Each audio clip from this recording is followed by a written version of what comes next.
Good evening and welcome to our November 7th, 2022 McInnes County Board of Education work session. We would like to welcome you and also ask you if you would please put your phone on vibrate or silent. If you would, please stand for our invocation and pledge of allegiance.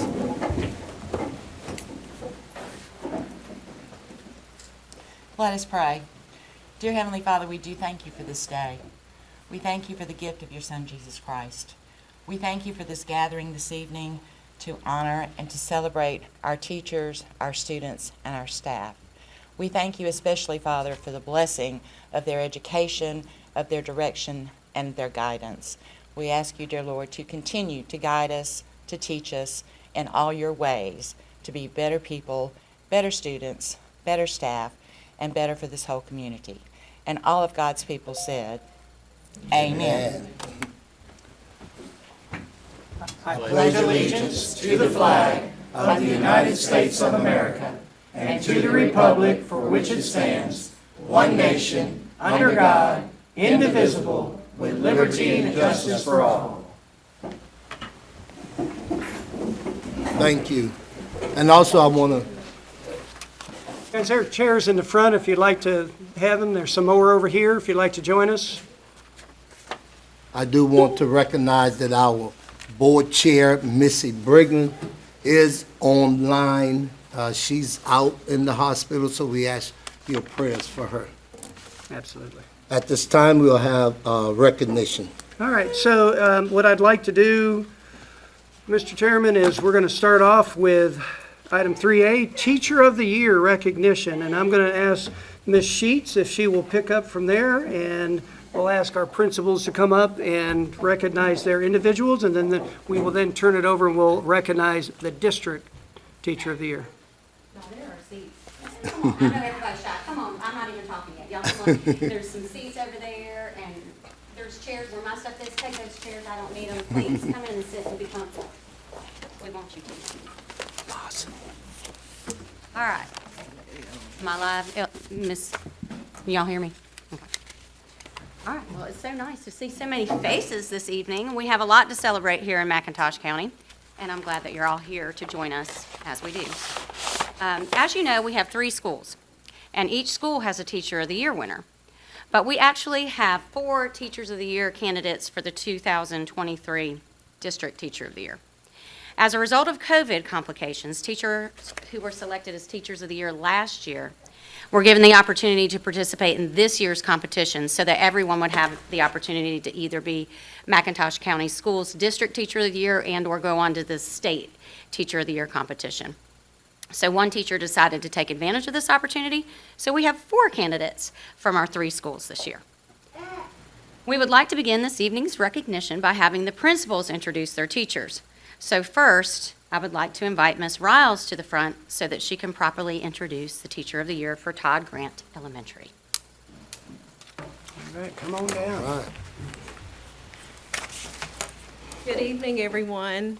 I was looking for her. I couldn't find her in the crowd. There's so many people here.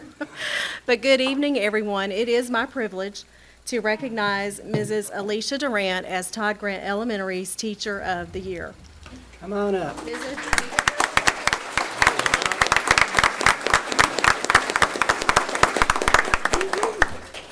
Durant has been a teacher at Todd Grant for the past 13 years, and I've had the pleasure of knowing her for slightly longer.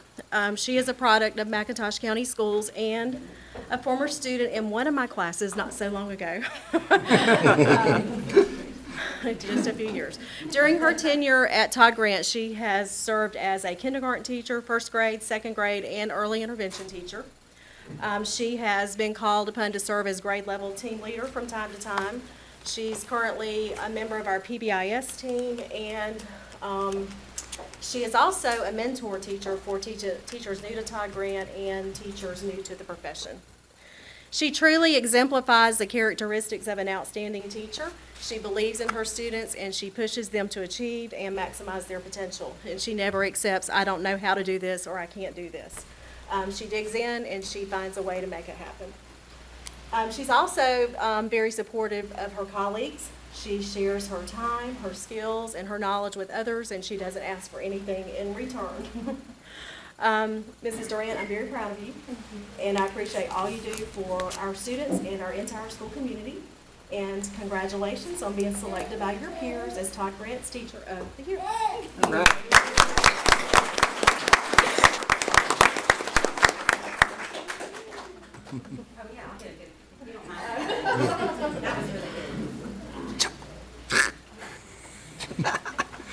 He might got his head in there.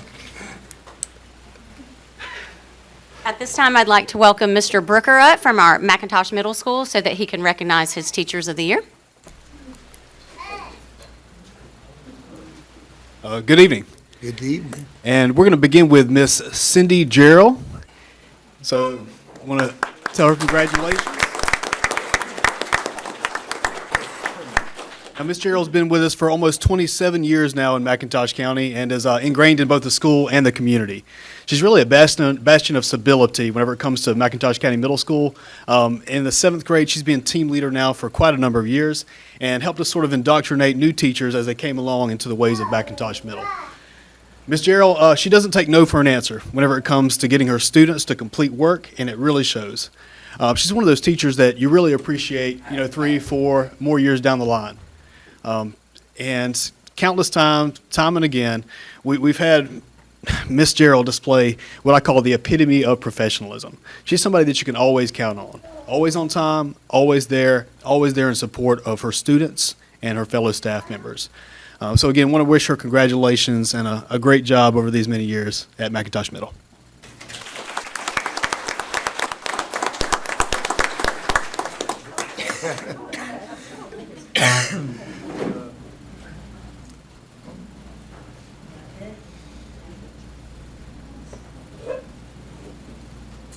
And next we have Miss Jessica Crosby.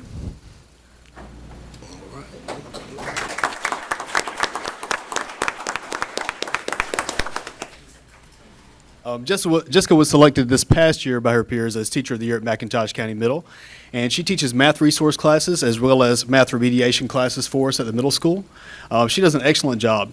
In the past, I've often seen these resource classes as a watered-down version of the regular curriculum, but that is not what happens in Ms. Crosby's class. She finds ways of scaffolding those children up to the grade level standards, which is what they're going to be tested on and what they really need to learn. She's also sort of our resident SPED expert, so anything special education-wise, if we have a question, we can go to Ms. Crosby, and likely she's got the answer. Very, very intelligent and driven, and she's got a true heart for the children. That really comes through whenever you see her and hear her talk about the kids, and her emotions really kind of show through. She really wants the best for these young guys. So again, congratulations and great job, Ms. Jessica Crosby.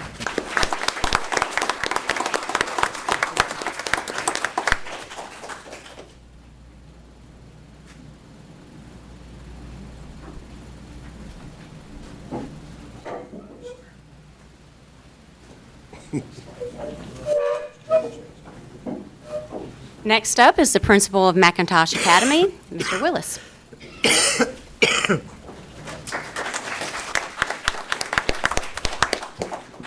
Good afternoon, everybody. Good to see everybody here tonight. It is with great pleasure and pride that I present to you tonight the McIntosh County Academy Teacher of the Year, Miss Carissa Barnhill. You come on up.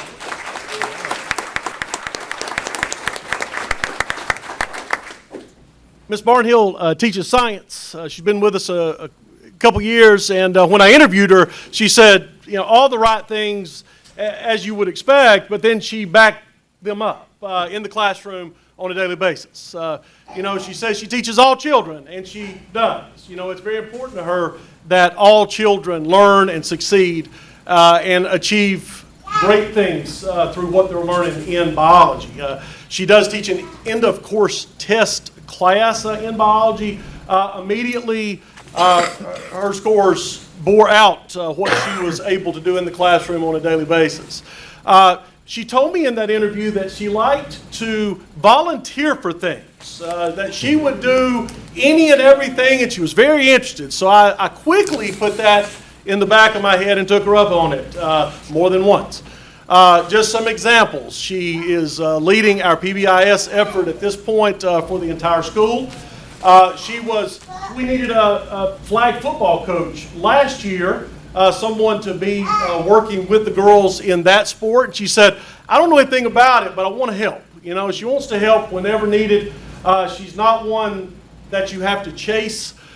You know, she is in it for the kids at every level. And, well, another example, she's going to the state competition this weekend as a chaperone for our one-act play team, as well as they go compete on behalf of MCA. So, and those are just some examples. She is an absolutely great teammate. She is a mentor to new teachers, although she is fairly new to the profession itself. She is absolutely on top of what she's doing. You know, it is my pleasure, and we are blessed at MCA every day to have Carissa Barnhill as our Teacher of the Year.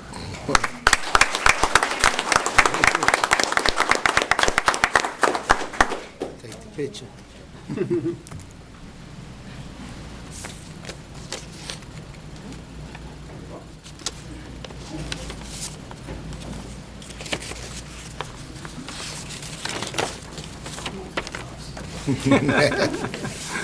You got it.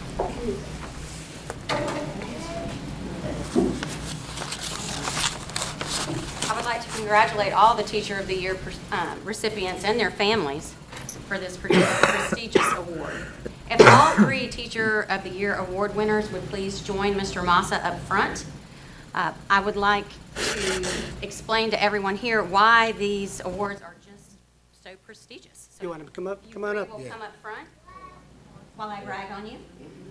4. 4, sorry. What are you going to do with me? All 4.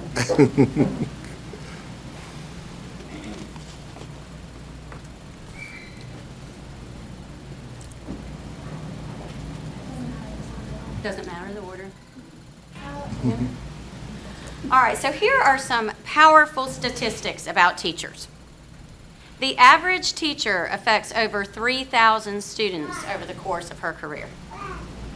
75% of students say that teachers are their mentors and/or role models. 80% of students say that a teacher has encouraged them to follow their dreams. 83% of students say that a teacher has boosted their self-esteem and confidence. Teachers are powerful, but great teachers, teachers like these, Teachers of the Year, are even more powerful. Studies show that teachers' effect on academic growth, teachers' effect, dwarfs all other factors, class size, whatever. It is the teacher. Research shows that having good teachers 5 years in a row will eliminate all achievement gaps.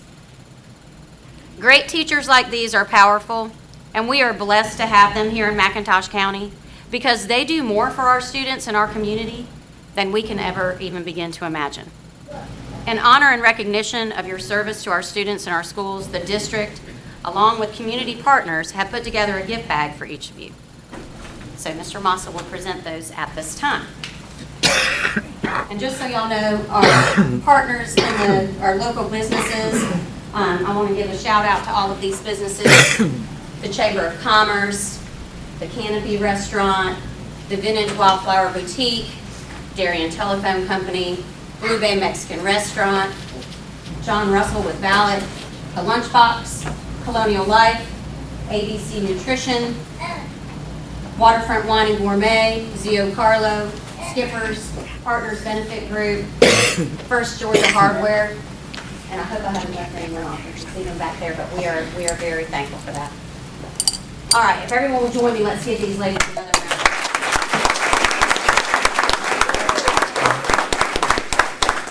Can the board slide in and let's get a picture behind them, please? Perfect. Find a window.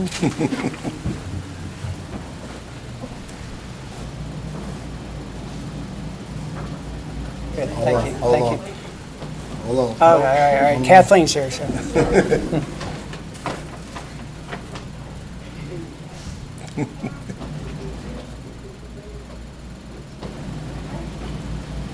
All right, great. Congratulations. All right, thank you. And now is the time to recognize the 2023 McIntosh County Schools District Teacher of the Year. This was a very meticulous and difficult process. To pick the best of the best is no easy task. The process begins at the school level. So these teachers are chosen by their peers. And I mean, what an honor to be selected by the people who you work with every day. From there, each teacher is observed by the district team, and each teacher submits a packet, which consists of biographical information, any awards or recognitions, letters of recommendation, and several essays as answers to very detailed prompts. The district team scores each candidate based on all of the above criteria. From there, we have to choose a winner. I'd like to tell you a little bit about this year's McIntosh County Schools Teacher of the Year. So these are quotes from her letter of recommendation. Her classroom is well organized and structured to provide an environment in which her students are encouraged and supported in developing both social, emotional, and academic skills. She is a rare gem in a field that is overworked. One of her greatest attributes is that she works excellence in silence. I have not once heard her brag on herself. Yet if you speak to anyone who knows her, they have nothing but compliments and praise for her as a teacher. In his book, Good to Great, Jim Collins suggests that level 5 leaders are ordinary people quietly doing extraordinary things. That's her. And last but not least, this is one from one of her students. My teacher should be Teacher of the Year because she is the best teacher in the world. We made an explosion. So without any further ado, I'd like to ask Dr. Poulos to announce McIntosh County Schools District Teacher of the Year. All right, so I was given the envelope. McIntosh County School District 2023 Teacher of the Year is Alicia Durant.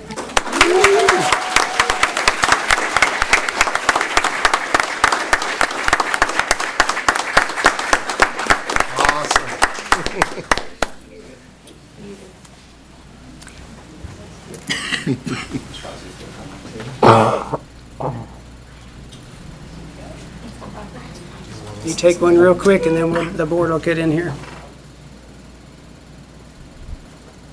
And board, if you'll slide in as well. And then you should take this time to prepare your speech. Say something.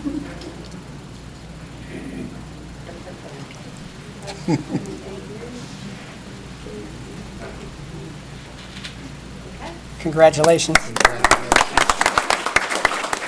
You do have to say something.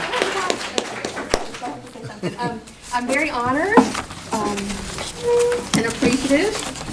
And just to keep it quick, I can tell that I was with her from day one, and so it was extra special when this got her side now. So, thank y'all. All right.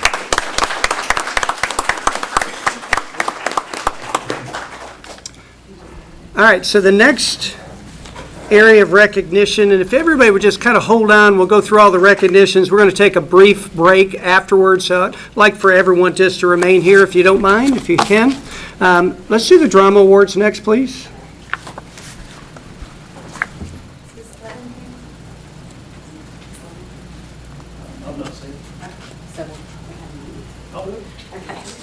So we have a lot to celebrate tonight, and a lot of students from McIntosh County Academy to celebrate. So Mr. Willis is going to come up and present our first award of the evening for one of our students who was recognized by, did you say art or Georgia Theater? This is the drama, so this Okay, is yeah, the Georgia from the Theater. Georgia Theater. Is Olivia here? She is. Come on up, Libby, Come on. please.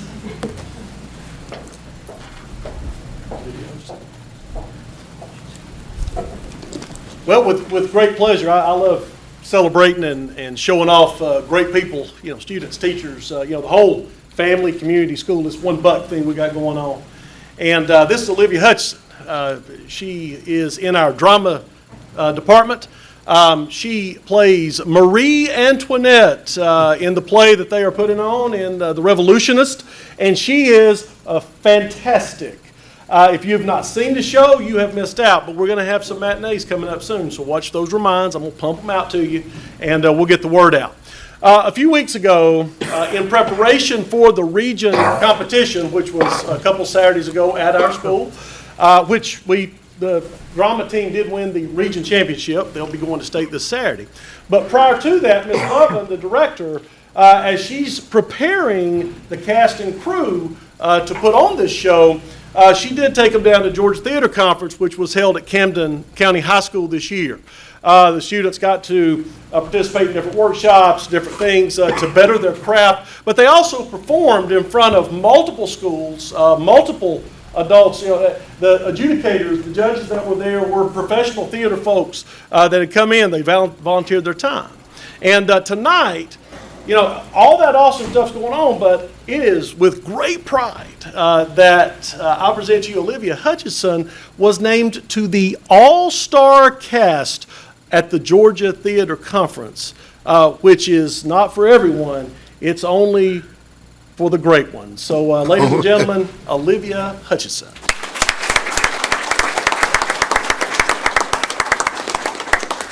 Take your picture, Mom. You take that picture?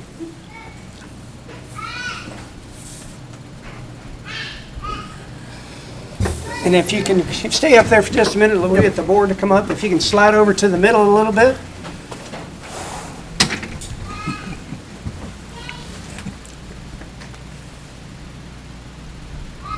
Congratulations.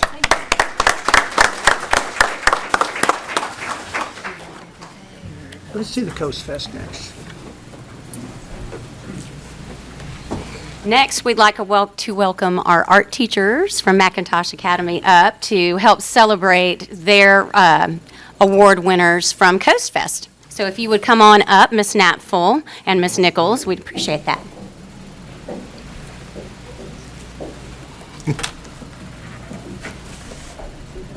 Okay, perfect, thank you. I just want to say one thing. I'm really happy to be here. Ms. Sheets mentioned something about having teachers as mentors, and Ms. Nichols was my high school art teacher, and I get to live my dream here teaching with her and give out awards that she gave out to me as a student. And we have two students here tonight. We have Lily Beaver and Markel Flowers. Do you want to come over here? We have two awards.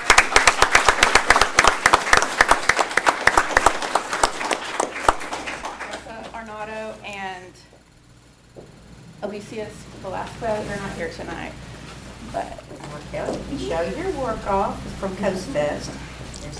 so we had these students and a handful more compete in Coast Fest, which is a regional art competition brought to in combination with the DNR. There's a big festival, but they asked all students in our coastal area to come up with a theme. This year was sharks, and we combined tessellations and sharks. And we had Markel won third place. And then Lily Beaver won Best Young Artist from our McIntosh County Chamber of Commerce. All right.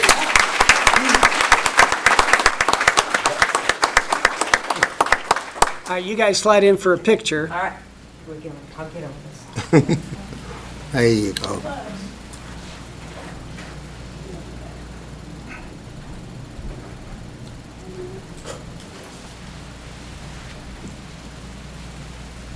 All right, forget the board to come in right behind you. Stay right there.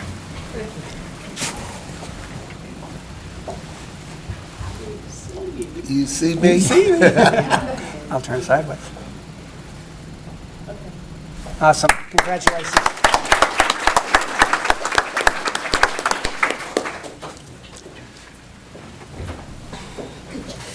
Thank you, ladies. Thank you. All right, and so next up for a recognition, our FFA state winners. And so if you did not notice that gigantic object as you entered the actual boardroom, I know that we're going to have somebody talk a little bit about it in a second. All right, so without any further ado, Mr. DeVerger, if you would come up to brag on your students for their work at the Perry State Fair.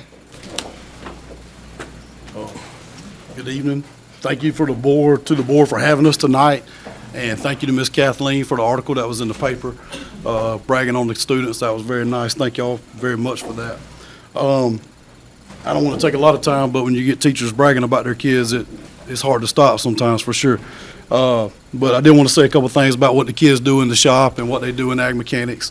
They do learn to weld and they do learn to wire. And agriculture classes are a lot about plant science and forestry and things like that. But it's a lot about leadership, and it's a lot about confidence and getting the kid exposed to new things that they possibly never would experience unless they came in that shop. And so one of the first things they do is, after working and learning how to operate safely and wear safety equipment in the shop, one of the first things we have them do is cut with a cutting torch. And that might not sound like a big deal to somebody that grew up on a farm, but for a lot of these students to crank up something with dangerous gases and run a cutting torch at several thousand degrees, hot enough to melt metal, it does something to you. It changes a young teenager, I can promise you. So to see some of the things that they kind of attribute later in their days or their life to the confidence building that they got in FFA, it's really great to see. So anyway, the first group that I'll recognize here will be our young lady team. Come on up. This is some of our FFA officers too: Karen Gale, Zoe Riles, and Sydney Rush.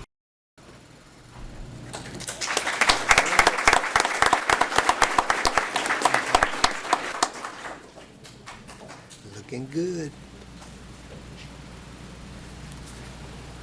When a lot of our students went to the Perry Fair last year, they walked around and they saw some of the metals projects and woodworking projects that had won blue ribbons and red ribbons, and we didn't enter anything in the fair, and we were 3.5 hours away from Perry. So sometimes we feel like we're kind of out of the loop when it comes to running back and forth to the fair to put things in there. But they left with a fire last year, and they said, we want to put some things in there. We want to win. We can do that. We see things in here that we could do in our shop. These young ladies built I would call it a cowgirl-inspired boot and hat rack. It was made with 2.5-inch pipe, horseshoes, expanded metal, and rebar. And you can put your hats and your boots on when you come in from the mud room, and keep them off the floor and things like that. So they really did an excellent job on their project. In the medium metals project, it received first place.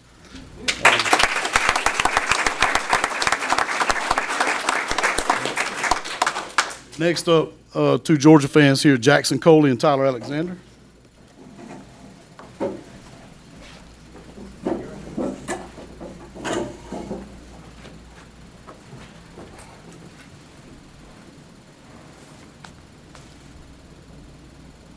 These guys brought into the shop what it looked like at first. I would call it a vision or a dream. It was something that needed a lot of work, but they called it the oyster train. And they said they were going to build an oyster steam table that you could cook off of, and it was going to be nice enough to get into the fair. And they were on a pretty quick timeline to get it done, but they did. They worked their tails off. They stayed after school and put in a lot of hours. It received second place in its category.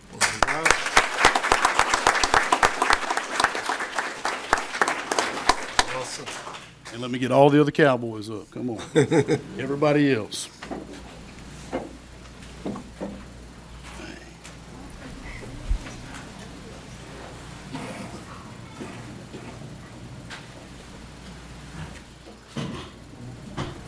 A lot of guys and ladies that didn't come tonight that would be recognized as well. All the guys you see in front of you, they worked on the big chapter project that you guys saw out front of the board building here tonight. We call it El Gaucho. It is our South American inspired open flame cooker. It is meant to cook with a broad, big, roaring fire, let the coals roll down, and you can hang sausages and pineapples and chickens and cook all your steaks and everything. And it's just it's a production. It's a performance of a cooking apparatus, I guess you could say. But some of these guys stayed hours after school. They wanted it to get done. We were on a countdown, y'all. It's one of a kind. I'm so proud of them. But they put in a lot of time and a lot of effort. Also, some guys that are there at football practice, of course. Dalton Riles worked a lot on this project. Wayne McClenathan worked a ton on this project, as well as these other ones here. And I'll mention them as far as their particular projects. But those three guys in particular worked a lot, as well as these. But the large metal projects. It got first place at the National Fair, so.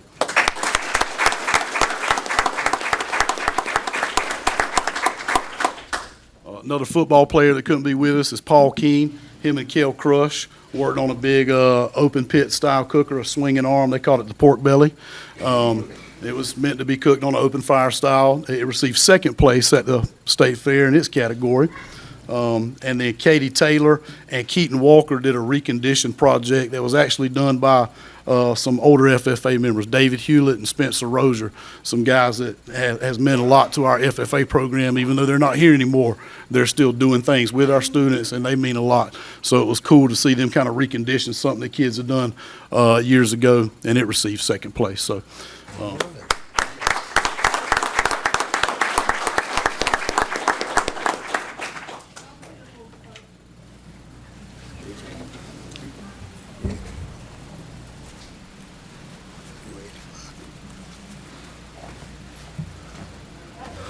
Y'all stay right there for a second. Mr. DeVerger, slide in there, please.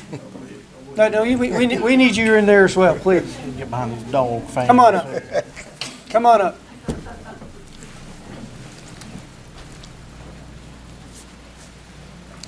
Thank you, sir.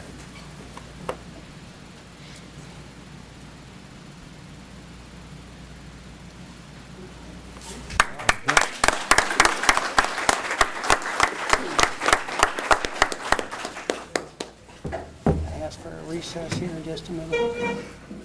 If I could just ask if, Mr. DeVerger, the teachers of the year, our two art teachers to stand up as well. Please just stand up for us. And again, the students that are being recognized tonight, what they did would not have been possible if it weren't for the hard work and dedication of our great teachers. So I'd like, if you won't mind, let's do a round of applause.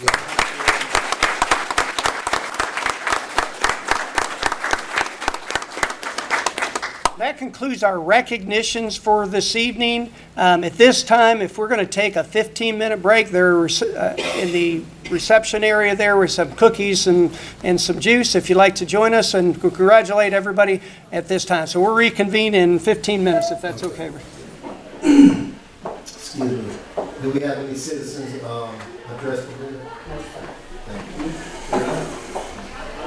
If you would, you can get approval of our work session agenda. And you see your agenda before you. And we have a motion. Motion by Ms. McDonald. Second. Second by Mr. Hewlett. All in favor? Motion carried 3-0.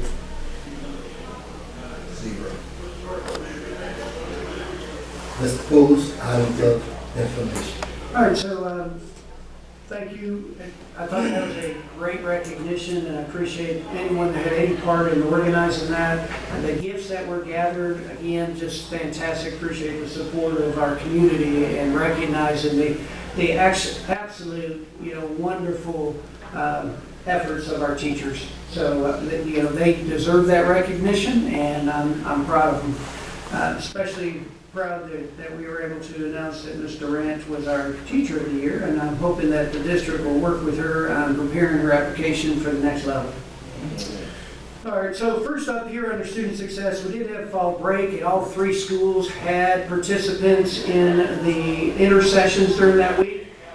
We're going to continue to strive to do the same thing during the winter intersession that happens in February. That gets closer to the end of grades and EOC test, and we get a bigger participation in that. I really would like to see more of our students get involved in that, and for us to do a little bit more of just getting the parents to encourage those students to come. But we did have a successful intercession at all 3 of the levels. I know Mr. Willis just stepped out, but I want to, if I go to number 2, the CTAE department at the high school came to me and said, look, we'd like to work with the college and with the entrepreneurship. Mr. Lucas has the Lucas Center there for business and entrepreneurship. And so we said, we got a new hotel coming. Each of the pathways that we currently have at the high school, lends greatly to the entrepreneurship process as well as the hospitality. So we met 3 or 4 times with a small group of individuals from various entities and to develop an opportunity to get this thing off the ground. And so I'm happy to say as well that the DOE offered a $50,000 grant for someone, for an organization to start a process of building a hospitality pathway. And we submitted an application and we received it. So $50,000 to help us get this thing going. And working with, again, a college and a dual enrollment capability, and in trying to make sure that we work on both our culinary as well as our FFA and our business folks, all of them together, and trying to get students in there to learn about the business aspect of whatever their career field is once they leave school. And then also just to really build up this hospitality in a sense that now that we have a large motel in our area or hotel in our area, it's important that we have a workforce that can help them out. But all of the jobs that are available, that we'll work with them as well as trying to do some of the, what I call on-the-job training opportunities as well as work-based learning. And so the next step is to build a budget with this $50,000 to make sure that we keep this thing going.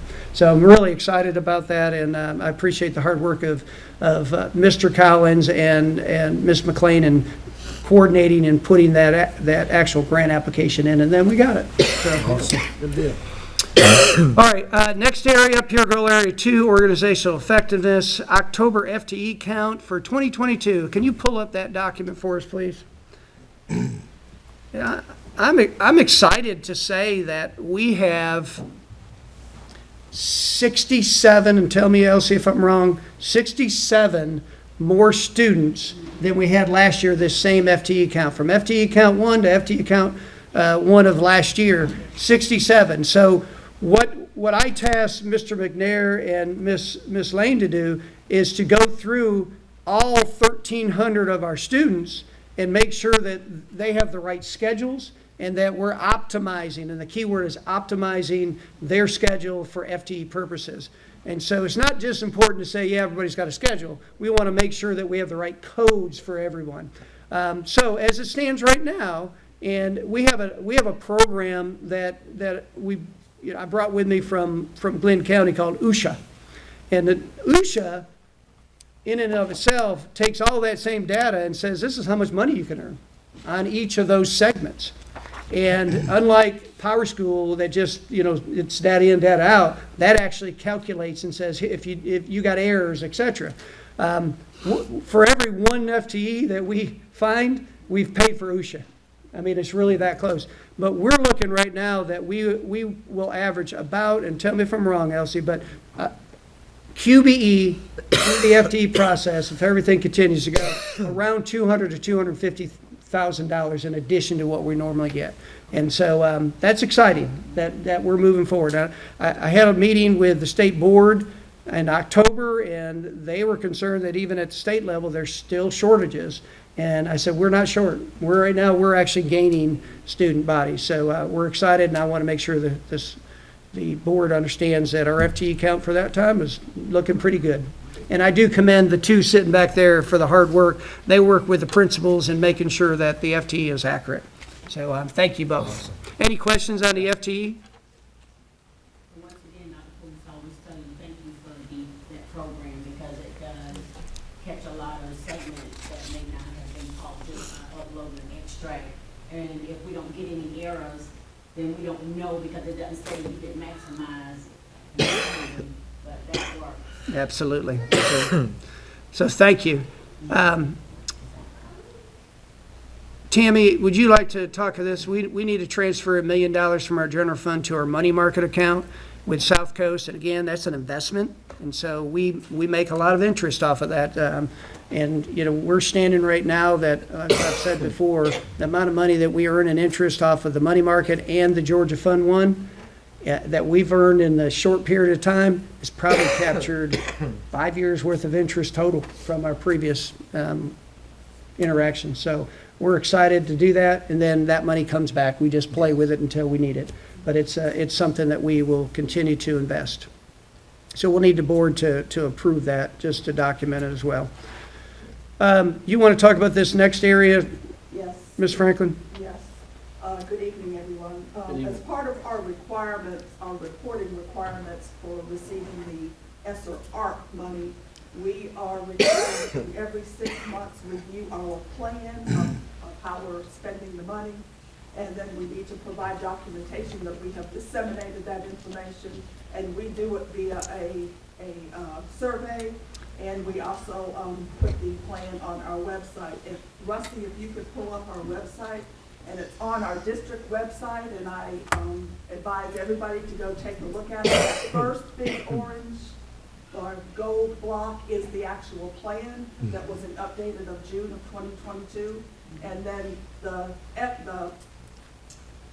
survey number 3 is the second big button there, and I would ask everybody to take the time to go and look at that and complete that survey, because we have to report the results to the Department of Education. So the more people we can get to do that, it shows that, you know, we have activity and people reviewing it. We do send that out in Remind, so we do get input from the community as well as school employees and hopefully you guys as well. So that's just to meet our ARC requirements. And I will say this, that, you know, what we have on that survey, we're doing those things. And so we match up with what the teachers and any of the other stakeholders report that we think the money should be used for this. We're doing that. And I think we've been very prudent with how we've used the ESSER and the ARP money and the CARES money. So, and we'll continue with that. It looks like that money's going to continue to be available for the rest of this year and all of next year as it kind of, you know, as we work with it. Good part of that is that we are able to spend, you know, and pay for things out of that versus out of the general fund. And that allows us to continue to be prudent and also to build our fund equity a little bit. And I would like to add one more thing. If you want to look at the current budget, it's in your financial package, and the ARC piece is on pages 99 and 100. It's the budget and the period-to-date expenditures for the ARC funds. All right. Any questions on item number 3? All right, the next thing, just to let you know, every year we go through an audit, and so it's already started. And I'm just going to let the board know that we had the auditors come in, and they sat in the conference room and spent 2 days going through all of our stuff, and they'll come back again. And you know, we're one of the first districts actually that gets audited, and that's good for us. So, you know, we're on the cutting edge of anything that's coming out. They're actually very easy to work with. But a lot of data. They pull a lot of data, but that process has started, and I applaud, you know, Ms. Franklin for being able to pull that. When they ask for it, she's able to grab it and do it. So, but we're doing a great job, and we know this is going to be an interesting year because, as I've mentioned in the past, we have an approved budget from the DOE. That doesn't mean the federal auditors will agree with them. So if we get a hit, it's not because it's not approved. It might be because they said, well, it's really intended for this. But we acknowledge that going forward. We've spent it all of our money's being spent based on an approved budget. How long does the audit take? Months. Months. Not days? Not days. It literally, they will continue for months asking for 1 document, 10 documents, 2 documents. I mean, it just goes on and on. And so, but that's every year they do that. They usually come on site for about a week, but then after they're off site, then like they continue to request more, and ask questions, and it's a long process. It is a very long process, and Ms. Franklin does a great job, so we appreciate you.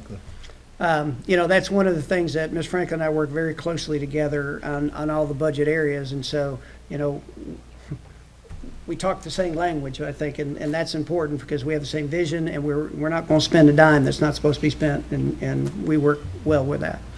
So, next area up here is I've asked Mr. McNair to give a brief update on the GNEX program, and just so everybody's aware, the state was sued back when Obama was president. And then it kind of took a lull when Trump came in, and then when Biden came in, that lawsuit came right back. And it's all dealing with this, which is, this GNETS program works with our most severe students. And so this is not unique just to Georgia, but it is a massive lawsuit coming from the Department of Justice. It is. And, Mr. Dooley, I'll make sure you get one of these. Pretty sharp, Mr. McNair. I've been watching you the whole meeting. Don't do one. Don't just do one. Make sure we're gonna You get- shouldn't even have suggested it. They all came from Dr. Poulos, so. So he's holding Oh, back. okay, Yeah, thank you. yeah. Thank you for that. Good. Set me up. Wanted to quickly go over the events update. As you guys know, this is kind of a revolving door as far as the events and things that are happening. On the screen and on your monitors, I did put our current status and wanted to give you an update. Right now, we have 7 students that are currently being funded through GNETS. Back in March 22, the state Senate was doing their appropriations, and believe it or not, they zeroed out our GNETS budget for FY23. In other words, there was no money that they were going to put there. They ended up giving us $64 million, and when I say us, that means GNET programs around the state. They ended up putting $64 million back into the budget after zeroing it out. They also, with that, there was initially, when they looked at the budget, they said, well, you got 64, but we're going to reduce it by 22. Well, that created an uproar, and they ended up putting the money back in. What does that mean for us? Basically, what that means is that by November the 1st, the big thing with the budget was that the intent was to move the QBE funds back to the local districts or to DOE. So let's take this money that we appropriate, give it to DOE, and let them disperse the money in the local districts. Well, again, the $64 million is a lot of money, and it covers a lot of different things in the districts. So we had to be concerned, we were concerned that we would be underfunded. So again, right now, we're kind of in a transition period, and during that transition period, they gave the DOE November the 1st, which is already passed, a time to submit proposals to them to basically say, what are your suggestions or recommendations as far as budgeting for next year? Well, right now, there's a Senate Review Committee being put together by the senators at the state legislature, and there are no GNET people on it or no Godot people in that committee, which is kind of crazy because if you want input, you need to get input from all stakeholders. So again, we're still in that transition period. On the 14th of October, we had a district meeting with the local special ed directors because this affects us directly with everything that happens in our program. And one of the things that we looked at is some consideration for creating programs at our 2 sites. We have a Glenn site and we have a Hinesville site, but we're looking at ways to basically create funding source by creating either a charter, a magnet, or some type of transition programs at these particular locations so the state would be able to fund us or help make up the difference from that funding. And that's an ongoing process also. But when you start looking at what's happening in our district, Dr. Poulos, Dr. Spence over in Glenn County, they're all working together and talking about this on an ongoing basis. So again, this is a process that we have to start thinking about as a board because it's going to affect us when it comes to our planning financially for next school year or during this transition period.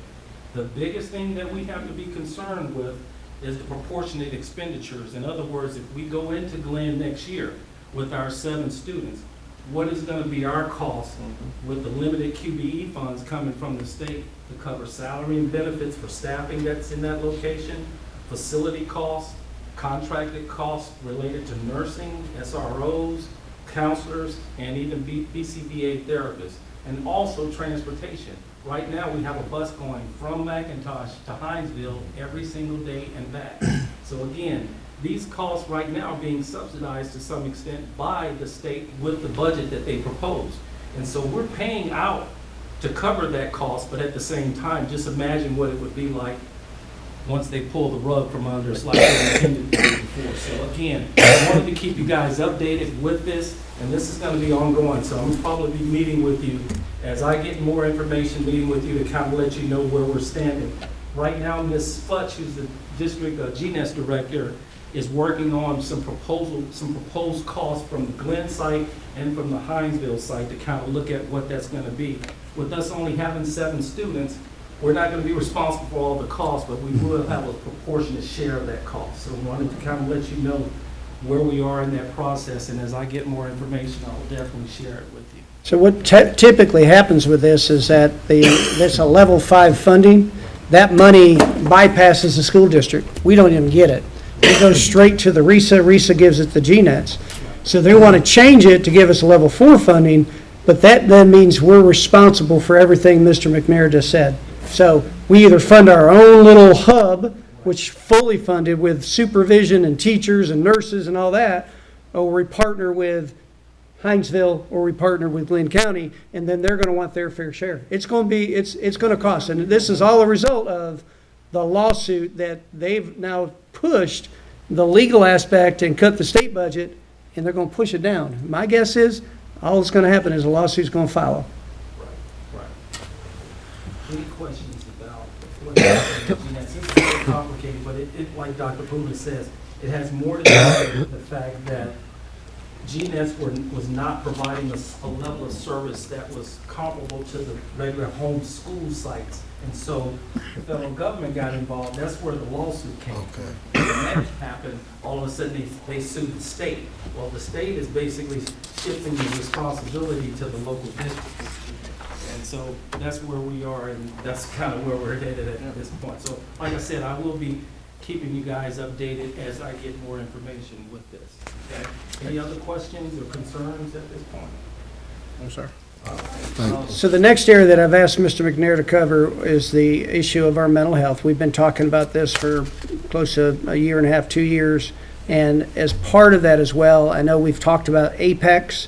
And so I wanted Mr. McNair to give the entire board the facts regarding where we're at. All right.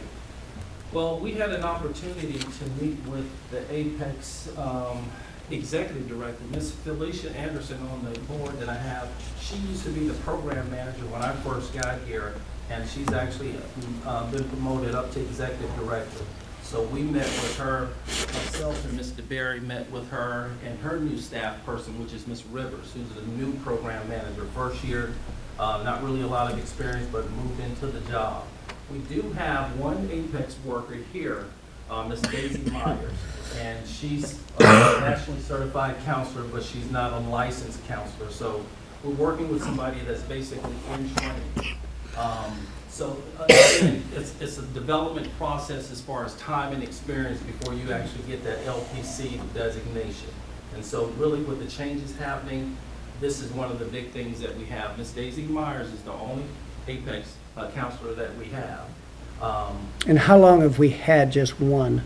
We've had one for at least 3 years. 3 years. When they first started, prior to me getting here, Ms. Anderson explained that they had one at each school. Correct. And having one at each school, one of the things that they ran into in our conversation with her was that they could not justify the grant funding. In other words, they get a grant every year from the state, from the Department of Behavioral Health and Services, but they could not justify having one at each school with a district this size. So they reduced it. And so as a result of actually reducing the staffing at those schools, they never replaced it.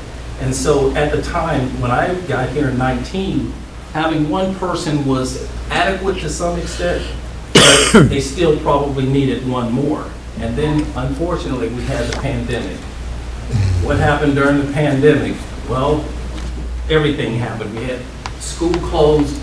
A lot of different things was happening in the school system, meaning as far as services and things like that. There were limited services. Right now, we have a total of 70 students at 3 schools receiving Apex services. The counselor in her current role, and when we spoke to their team, she can only see 1 kid every 2 weeks. And that means that despite any other crises that are going on, so that 2 weeks may be moved to 3 weeks depending on what the situation is in our schools. One of the things that we were sad to hear, and it was one thing that was brought up during our meeting, was that due to staffing shortages, they asked us to actually put a pause on new intake. So at this point, they're not even taking new students into the Apex program. So we're kind of in a holding pattern with those 70 students, If there are other students that are needing services through Apex, they just physically do not have the resources to be able to support the kids that we have here. So the one we have here right now. Matter of fact, Mr. Barrett, if you recall, they were asking us if we had resources that could assist them because they're so short-staffed. And it's not just here in McIntosh, this is the whole region that this is a problem. And so we're running into that problem. Plus, there are only a few insurance carriers. We have Medicaid, we have Amerigroup, Source, and WellCare that they will only take the insurance for. The application process is somewhat cumbersome because it takes a while to get all the consents, get everything set up, really work with our parents to move forward with whatever services we're going to provide. I put up here hospitalizations are current options. Right now, St. Simon has a wait list. Coastal Harbor, they're not taking any more patients because they're in a Medicaid. So most of our parents who have the Medicaid insurance that want to take their kids to Savannah to get the inpatient treatment can't even get the inpatient treatment. Now, however, we do have Gateway Behavioral Health in Glenn that's available for basically clinic services, but not hospitalization. They only are working with the adults at this point. Most of our kids right now, and Ms. DeBerry, correct me if I'm wrong, when they go to the emergency room, they work with their crisis counselor, their suicide threat assessment people. Their job is to find an outside facility for a referral. As I mentioned earlier, there are only a couple here, so there's no outside facility for referral. What is happening, and Ms. DeBerry has been in contact with many of our parents, they're having to send them to Atlanta, Noonan, Augusta, Carrollton, and Donaldsonville just to find a bed. So that's creating a tremendous amount of stress on our parents and our kids and the schools, because when they're there, we keep the communications open so the parents are concerned about their education, what's going to happen next, because it's really uncertain about how long they're going to be hospitalized. But one of the things that we've done is started looking at some of the clinics and the practices that are local. And in our conversations with some of our private providers, one of the things that they told us, psychologists and psychiatrists that we work with, that they're overwhelmed at this point. They're currently only seeing, they got a 2 to 3 month waiting period for most kids that are looking at, or young adults that are coming into their facilities. So again, we're running into that. We do have telehealth. The telehealth services through Apex, they discontinued it during the pandemic because of the fact that parents were very inconsistent with making their children available, and the technology was a problem. So we're working with them to try and figure out a way to utilize our telehealth program to work with theirs. But again, we run into the same problem, which is staffing. They don't have the staffing to be able to help with the telehealth services through Apex. Out of this, I think it's right now looking at when we first started in August, there were 5 kids in our crisis intervention that we were actually monitoring, actively monitoring. Right now, there are 23. Of those 23, 4 of them are Apex kids. So Todd Grant has 5 kids right now that we're actively monitoring. The middle school has 9, and McIntosh County Academy has 8. Okay. So there has So why are we, okay, just to make sure that the board knows, why are we monitoring those 23? What makes them the people we're monitoring? Mental health crisis, suicidal ideation or attempts, or which sometimes also classified as homicidal. No attempts, thankfully, but we are monitoring those kids and keeping up with them. Several who are hospitalized right now or just come out of the hospital or are still in crisis. Keeping in touch with their parents so that when they do come back to school, they transition into the school in a safe manner. And that's why we get to the referral to school. What we've had to do is be more actively engaged in what we do when they come back. And what we've done is, when they're having crisis on the campus, our counselors have been working with the mental health type screener, suicidal screener. Once they conduct the screening on these kids, our parents are contacted, and the SRO sometimes gets involved with that process. The parents are encouraged once they come to the building to seek outside counseling or some type of mental health professional. We have started just recently what's called a reentry program, which means once they go to the hospital and they come back to our school, because we have very limited information about their possible outcomes or what's going to happen to them in the future, we go through a reentry where we actually document everything that we're going to do for that student and have that discussion, and we put what's called a school safety plan in place. That way we can actively not only monitor the students, but actually support them also while they're in the building. I can tell you we have several of our middle school young ladies actually being supervised via the camera and other staff members when they go to the restroom because of the risk of possible cutting and suicidal type things. So again, we're being proactive in our approach, but at the same time, we're limited because the resources around us are not available. And so we have to work with our parents, work with our kids to try and do what we can to make sure our schools, our students are safe and that they're being taken care of. At this point, one of the things that's going on is that there's ongoing consultation. Ms. DeBerry is constantly in contact with the parents, so there's a lot of communication going on from that standpoint. But like I said early on, the sad thing is that we don't have the beds. So when the kids are in crisis and they have to be hospitalized, we're sending them all over the state basically to find the beds. So I wanted to give you a little update on that. Any questions about Mr. McNeil, I was going to ask the question. I know, and I do know about the shortage, especially with the counseling, because, you know, we deal with them as well, and still dealing with canceling even the appointment that the kid's supposed to have, they're still not getting. Have you all looked at any other avenue of support? Yes, we have. There is, if you guys remember Dr. Kavanaugh Chandler from Coastal Health, he was in here several months ago. I've been in communication with him, and we're going to get together and try and work out an MOU so we can possibly utilize his services. And that may be having his advanced practice nurses being able to conduct services on campuses.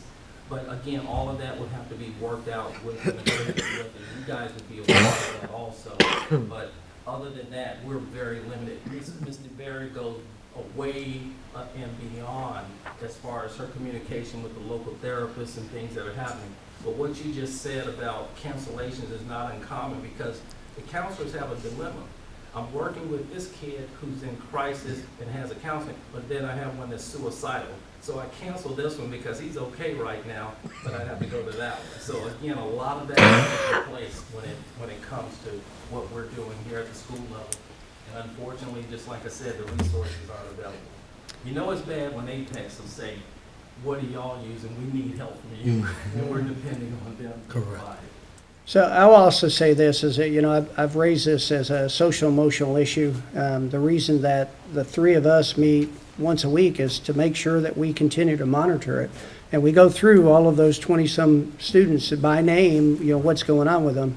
If you look back on the situations that happened in St. Louis just recently with the school shooting, and that was a young man that was identified as having social emotional issues.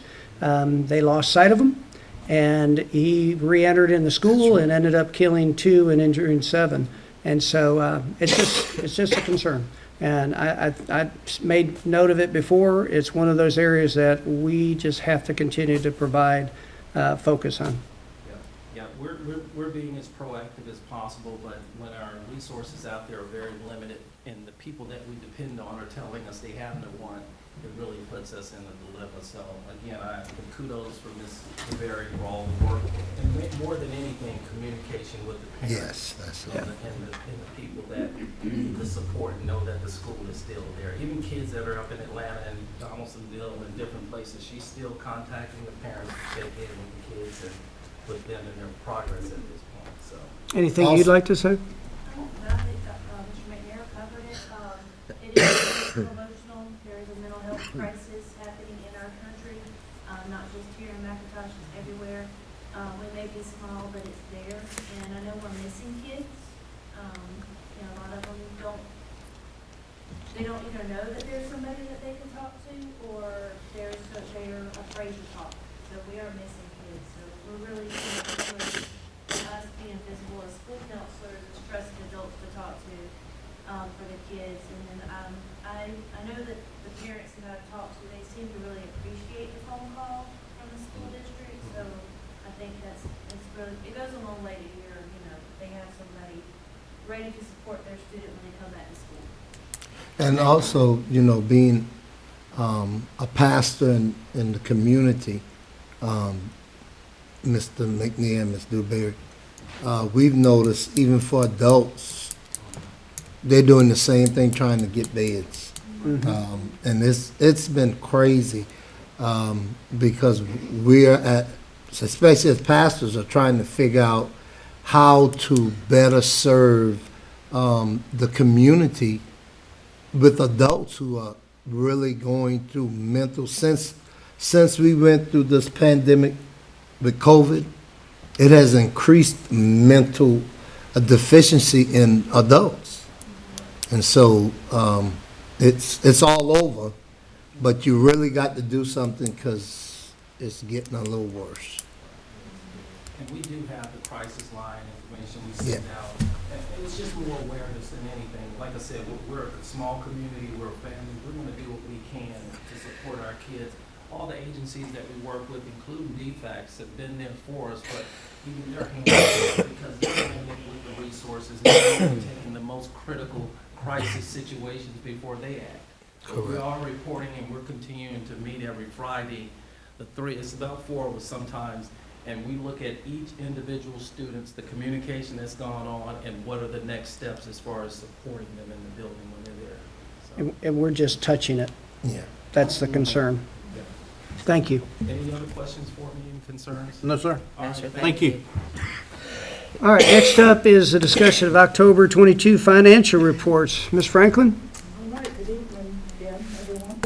If you return to page 1, the general operating account, we began the month with 1.1 million. We had receipts of 2.59 million, and we had disbursements of 1.5 million, leaving us with a balance of 2.19 million in the general operating account.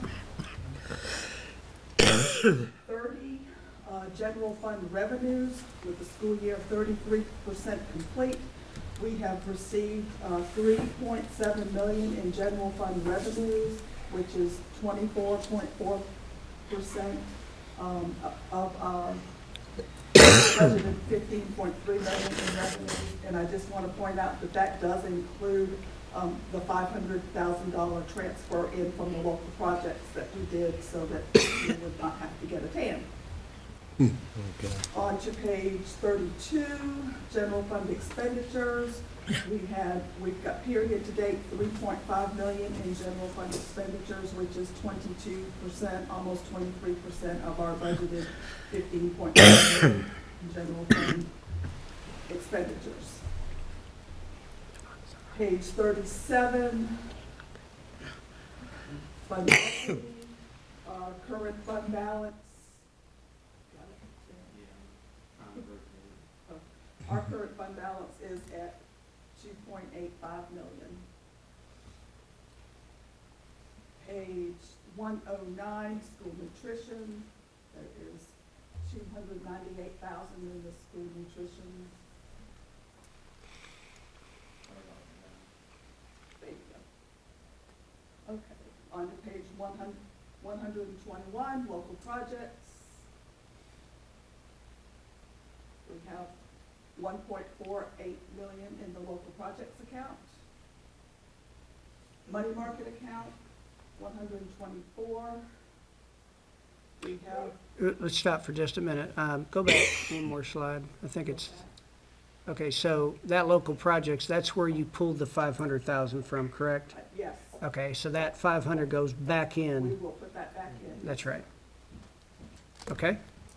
On to page 124, the money market account, we've got $1,002,000.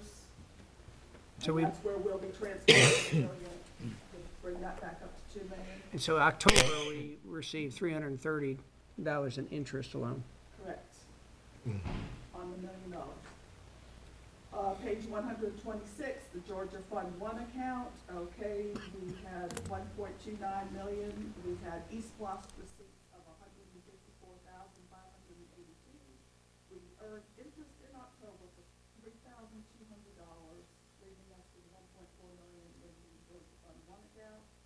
And I would like to turn to page 127, which is our East Bluff receipts. And I kind of just want to point out to you, since February of 22, if you look at that interest column, that's when we moved our debt service money from Southeastern Bank to the Georgia Fund 1. And I just wanted you to see the interest that we have been earning since we transferred that. By the end of the year, that's going to be a hefty amount of money. Good move. Big difference. And that's all I have if there are no questions. You good? All right. Scared to ask a question. The next area up here is a discussion of any of the minutes, of previous meetings. If you'll take a look at those and get with Ms. Lane or myself, and then we'll put those in front of the board for approval next Monday. Board of Education norms, if you can pull that document up, and again, if you have not already taken a look at it, if you'll please do that. Ms. Brigman, again, is recommending that as part of our just normal procedure, how the board operates with stakeholders, how the board operates with the superintendent, just norms and how we do business. And so take a look at that, and then at the next meeting, we hope to be able to put that in place. It gives the role of everyone. We do have a policy on who does what, and then that just kind of lines up so that there's no ambiguity regarding who's responsible for what. And so any changes you may have to that, if you'll get with me or Ms. Brigman, and we'll try to put those in place. Any questions on that at all? No, sir. Nope. All right, next area here is 2023 McIntosh Board of Education meeting dates. Ms. Lane, these are the ones that we all settled on, is that right? Okay, so again, for starting the new calendar year, that these would be the new dates that we would meet, both for the work session. One of the areas up there, and again, it would be asked of the board, I guess the suggestion was to move the work session back to 6 o'clock. But that's, again, something that the board would have to vote on, to move it back from 5 to 6, and then the dates that are there, but we will bring that forward, okay? So as this document reflects it, starting at 6 at both meetings that are listed there. And then the dates, several of the dates are based on when the school comes back into session, or if there's a holiday or whatever. But take a good look. I know we've put that out already once or twice, but we need to vote on that, so we're ready to go come January. Just remind them to look at the July dates, because I think that was the question that we moved around for. Yeah, with the holiday, and then to be able to meet and also to have a board meeting before school starts. All right, any questions on those dates? If not, let's, Mr. Massa, will you come up and let's talk about what's going on with facilities and operations? Great evening, Board. It's a pleasure to be here. Start off with the awning at McIntosh County Middle School.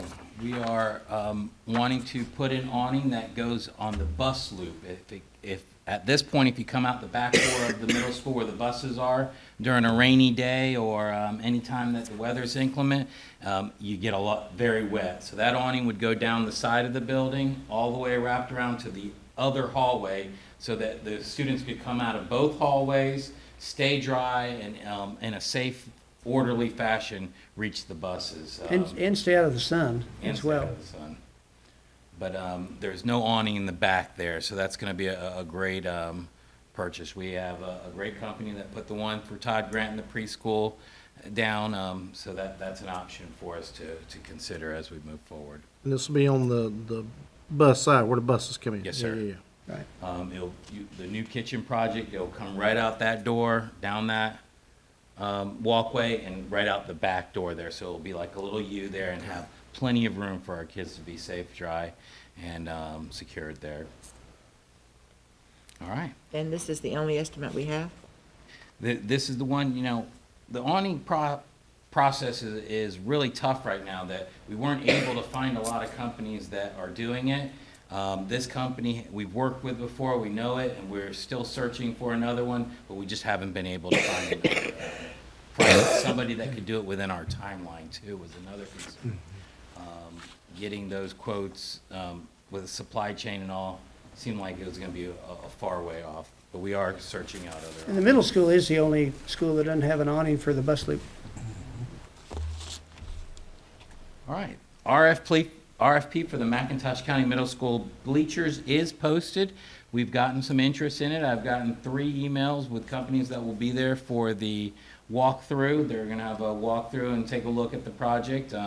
So we'll see what kind of bids we get. We've gotten some preliminary quotes before we did the RFP just to see the ballpark, but now we get a competitive bid, sealed bid opened up here at the board office or with Dr. Poulos, and know exactly what we're dealing with. So the timeline for that, it was advertised October 26th. A pre-bid meeting will be on November 9th, and the proposal due date, November 18th, and BOE, it'll be brought to the BOE on December 12th, and we can have a proper job and see if we can get those bleachers fixed up. Every year we do a bleacher inspection report from an outside company, and they're always mentioned on there. They're old, they don't pull out properly. It's time for them to be replaced and repaired. Not repaired, they're not repairable, they need to be replaced. Okay. All right, raising of Oak Grove. Dr. Poulos and I have been looking at exactly what that project entails. I'll be doing an RFP for the raising of Oak Grove. Our timeline is all dependent on when exactly we'll get that new freezer, because we will be using the kitchen freezer in the background, which I'll speak a little bit about on the kitchen project notes, but we possibly could have an RFP out in the next month or two, and maybe in April or May, it's possible that we could be prepared to raise Oak Grove if everything lines up the right way. I would like to mention at this point that I asked Mr. Riles to send a couple of his guys out to that raised area and to dig down and see what they found, and so they went to several different locations, and the outside is clearly foundation, but with inside of it, it's dirt, and lots of it. And so, yeah, I mean, it's hard to say then. There are some, there's a manhole on the opposite side that's closest to the actual road, and we went, we had them go down there as well, and I think at that point, it used to be an active vault.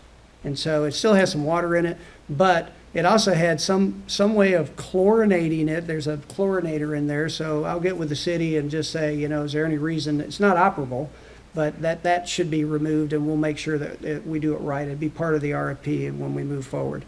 But to clear all that out and make that all green, that's a big undertaking, but what a magnificent change that'll have to that actual, facade of the middle school.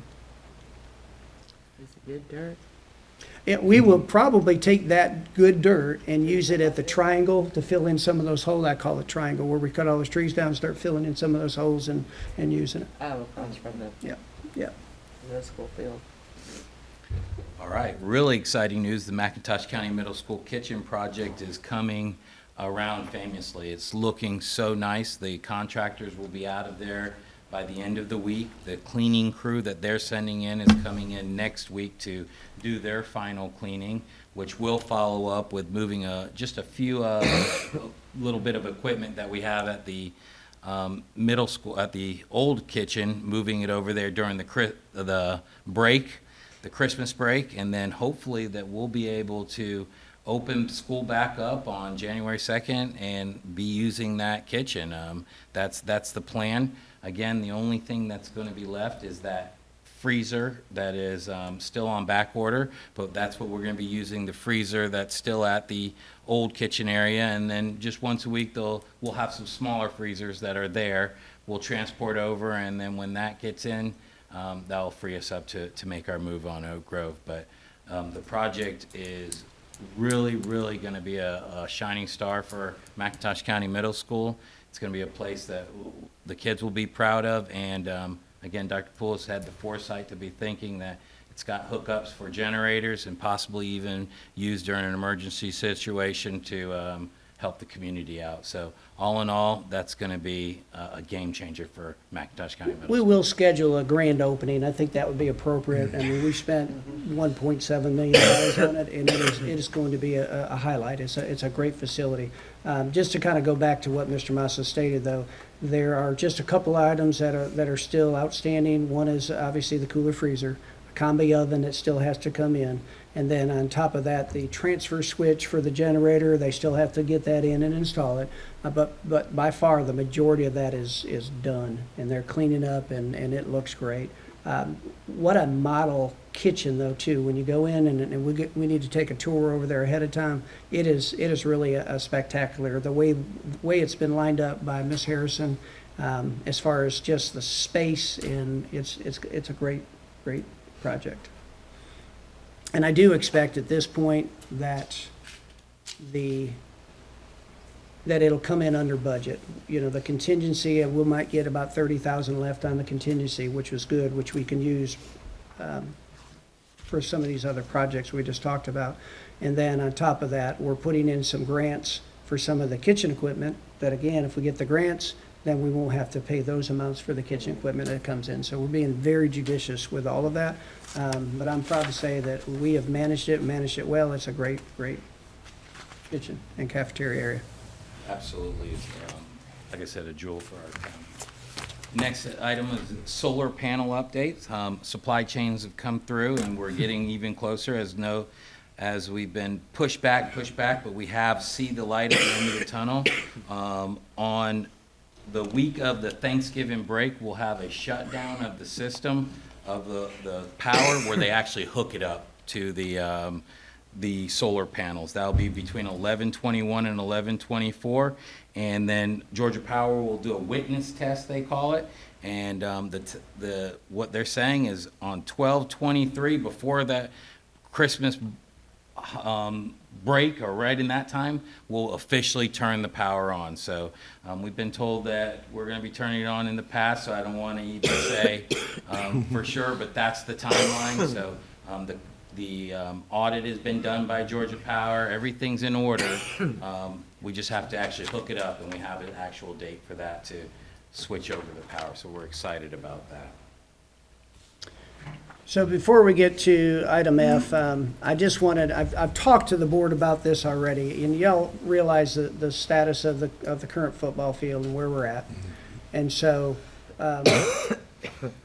we need to do something with fixing the drains and fixing the field. And so I've asked Mr. Massa to go through some of those, and so I really want to make sure that I provide the board with some options. And there really are four. There are four options. And so the first option is literally to fix the drains ourselves and bring them up. And it's going to cost us a little bit of money. But right now, those drains are so low that they're a safety issue. So that fixes a safety issue on the field.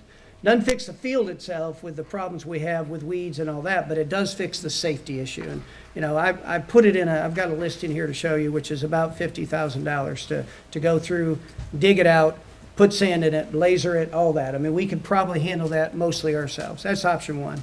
Option two is you get a company that comes in and they do it. And we've had discussions with a couple of contractors, and, you know, they dig up all of it, they go and redo the whole thing again. And we've got estimates from $150,000 to $250,000 based on what they do to fix the drains. You know, Without doing anything with the sod. without, again, doing anything with the actual field. This is just drains. And, you know, that fixes a safety issue, but also fixes a drainage issue. I will say that with the sand there, the water does dissipate. It goes away. So, you know, option one still to me would be the most viable option based on if we're only going to focus on drains, because it fixes the safety issue. The third issue would possibly be that, you know, we level off the field and we get rid of the bad dirt that's been on there for some time, and then we resod it. And there are several different, it depends on, you know, where you go for it, but we've gotten estimates from $250,000 for a very low-grade sod to, $400,000 or $500,000 for the top-of-the-line sod, which is they fix the drain, they come in, and they remove the dirt that's there, they replace the dirt, and they come in with a premier sod that's on top of it. And then the last issue is the issue of turfing it. And so I know that all four of these issues are of concern. I mean, to sit here and make a recommendation is a very difficult task to do. But I also want to make sure that I provide the board with all of the information that's available on that. Can you pull up that one document that shows costs for that one on the right? So, Mr. Massa, will you go through these and just kind of talk through, and if just to kind of cut to it though, that middle number 10, typically if you turf, your field lasts from 10 to 12 years on a typical duration. So we use that low number as basically a guide. So The first one is paint, and it sounds like a lot of money for paint, but that's what it costs, about $1,000 a game for painting that field. That's with the different colors and all the equipment that you use. It's not just regular spray paint. That field paint's expensive, and we saw an uptick in it even with this pandemic and supply chains issues. We had a hard time even getting paint this year. We struggled to even get what we needed, and you noticed that we didn't have a flag. We weren't even able to get some of the colors this year that we typically have. So for every year, we pay about $6,000 in paint. Pesticides and fertilizers, we contracted with a company, I think it was $28,000 for all the fields, but they focused mostly on that football field, which took the most fertilizer, the most maintenance, so we cut that out. So approximately $15,000 was for the football field. Labor, what we've decided is that it's going to take somebody full-time out there that's their main job, is to take care of that football field, ensure that it's in top priority or top condition and in great shape. So that's approximately $35,000 for a salary, and that's without benefits. That's not even a whole salary. Our salaries are a little more than that. it's proportionate though, because that same person takes care of the softball field, the baseball field, and the practice field. So this is really how much time the premier field that they spend the most time on. You know, the irrigation and sprinklers, even though that we went to a well, we still are having to always put into electricity, well parts, and then the sprinkler heads themselves. They are all P90 heads, these very big heads. They're all about 100 and change a piece, so they're very expensive. There's a lot of them, and every year we've got to go through and replace heads on there. That's just routine maintenance for a football field, and so we average about $5,000 in just the pump and sprinklers and things of that nature, taking care of the watering of that field.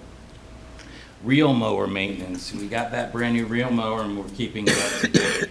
So again, we know we use the reel mower for other projects, but we keep that reel mower pretty much for the football field. We have the other green John Deere that's in the shop, and we've used it for, we're going to be using it for the other fields, but keeping that mower in pristine condition takes about $2,000. Those blades being sharpened each year, twice a year at times, gets expensive, so that's approximately It's like $1,000 a pop just to have those blades sharpened.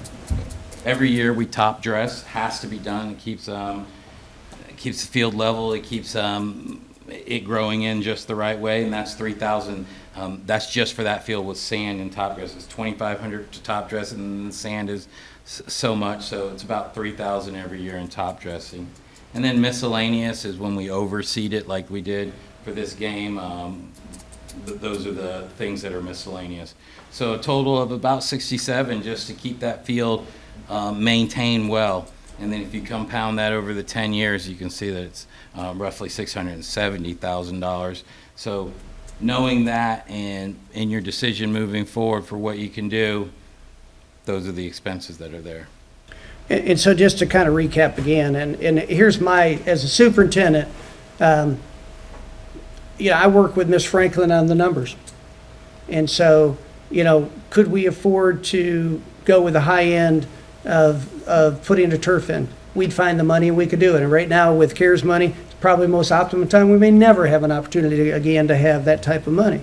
But I'm also concerned that we're about to approach a recession. I just see it. I mean, if the crystal ball's there.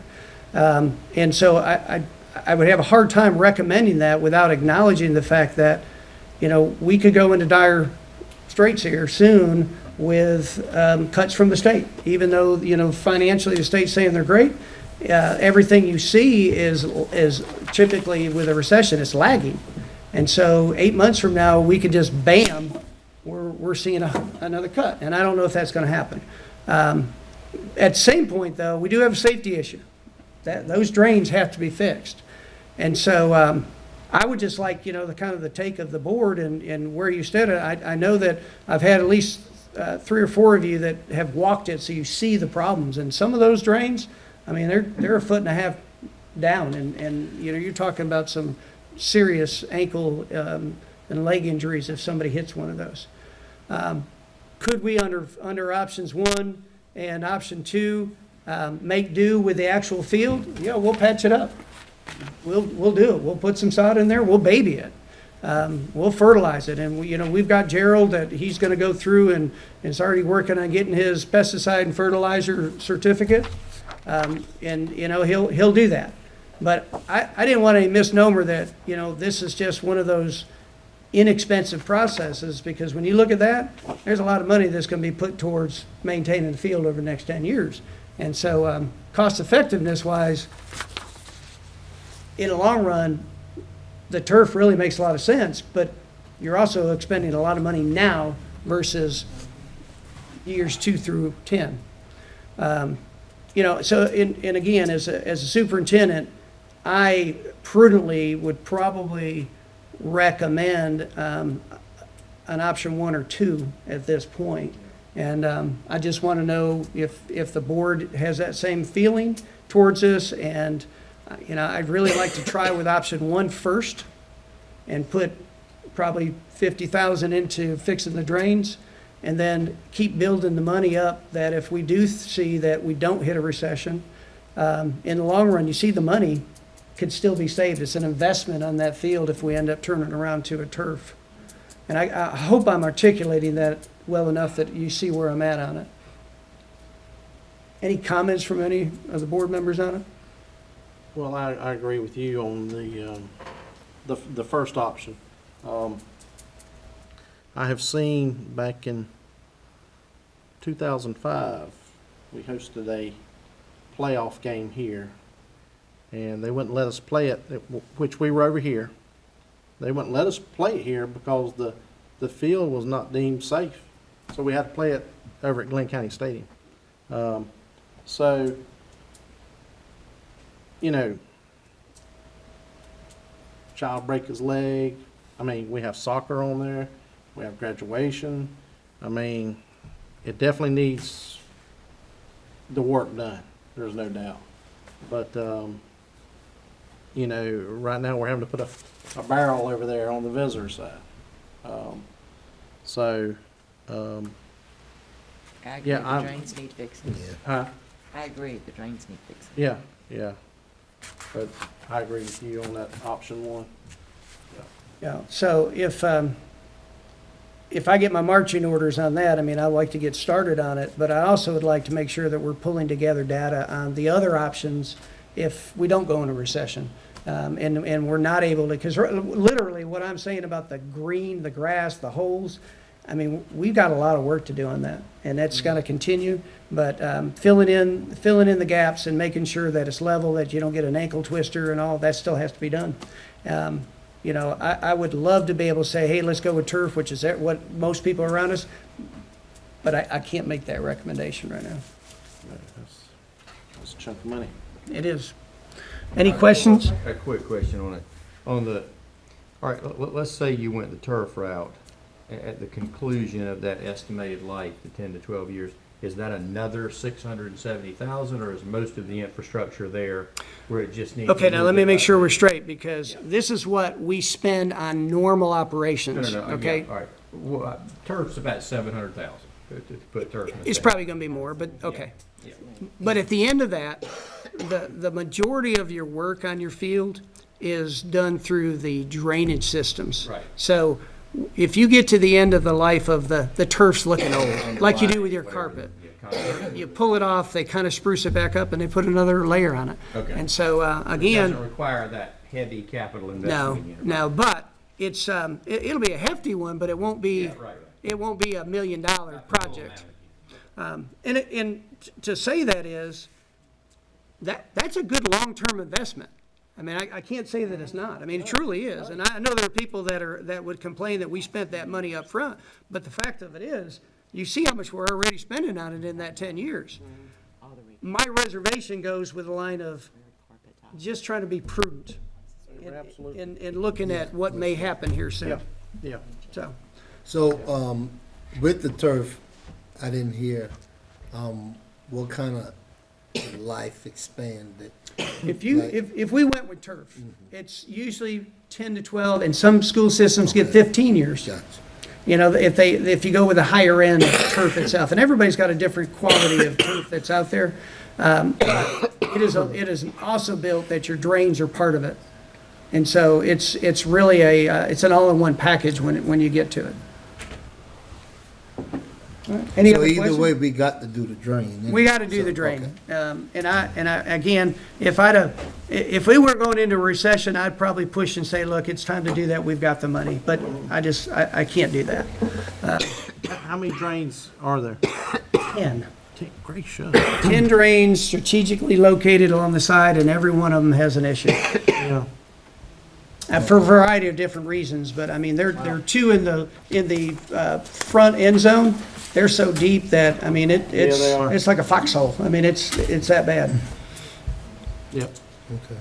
All right, any other questions on that? All right, I'll try to push through the rest of this and see. So, Mr. Massa, give us a quick update on COVID. Again, I'm proud to, or not proud, I'm very happy to say that at this point, we don't have any positive COVID cases in the system.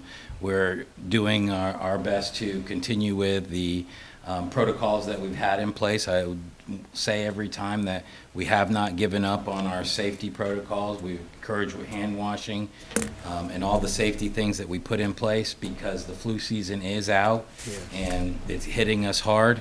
And so still being safe with COVID protocol is in order. Listen, I'm gonna kind of go through the rest of this real quick, so just so we can make sure we can get into executive session and just so we know. But basically, what you'll see there are 3 overnight trips. 2 of them, again, are just acknowledging that our students went out of town, and then we have the overnight trip that's going to happen this week. So if the board didn't have a problem with it, our policy is that board approves field trips and excursions, but it's kind of hard when it happens in between. So just acknowledging those are there. I do have personnel and legal in executive session that we'll need to talk about, and just talk about that very last item there. That board policy, we will need to vote on it. That's the change to public participation. We'll vote on that, not tonight, but Monday night of next, okay? Mr. Chairman, if you don't mind, if we could go into executive session for legal and personnel. Okay, and we have a motion for executive session for legal and personnel. Motion. Or second. All right, motion by Mr. Hewlett, second by Ms. McDonald. All in favor? Motion carried 3-0. Okay. Thank you all. All right, we offer, and we have a motion to return to open session. Motion. Motion by Ms. McDonald, Second. second by Mr. Hewlett. All in favor? Motion carried 3-0.